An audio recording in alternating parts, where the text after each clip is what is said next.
امریکی صدر Donald Trump نے کہا کہ ہم نے ایران کو 60 دن دیے تھے لیکن انہوں نے انکار کیا۔ اب انہیں نیوکلیئر ڈیل پر دستخط کرنے ہوں گے۔ اگر ایران سائن نہیں کرتا تو وہ بے وقوف ہے۔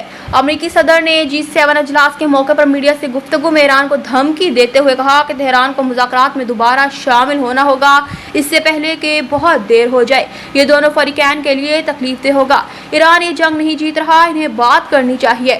ڈونلڈ ٹرمپ نے میکرون کی بات پر رد عمل دیتے ہوئے کہا کہ انہیں کوئی اندازہ نہیں کہ میں واشنگٹن کیوں جا رہا ہوں۔ میکرون نے غلطی سے کہا کہ میں جنگ بندی پر کام کے لیے اجلاس چھوڑ کر جا رہا ہوں۔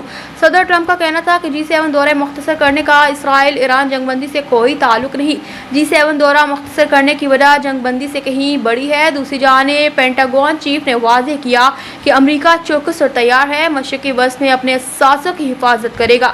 انہوں نے کہا کہ صدر ٹرمپ اب بھی ایران کے ساتھ نیوکلیئر ڈیل کرنا چاہتے ہیں۔ علاوہ ازیں G7 اجلاس کے دوران عالمی برادری نے ایران اور اسرائیل کے درمیان بڑھتی ہوئی کشیدگی پر گہری تشویش کا اظہار کیا۔ G7 کے مشترکہ اعلامیہ میں اسرائیل اور ایران سے فوری کشیدگی ختم کرنے کا مطالبہ کیا گیا۔ اس موقع پر برطانوی وزیر اعظم نے کہا کہ G7 ممالک اس بات پر متفق ہیں کہ کشیدگی ختم ہونی چاہیے، لیکن اہم سوال یہ ہے کہ مسئلہ حل کیسے ہوگا۔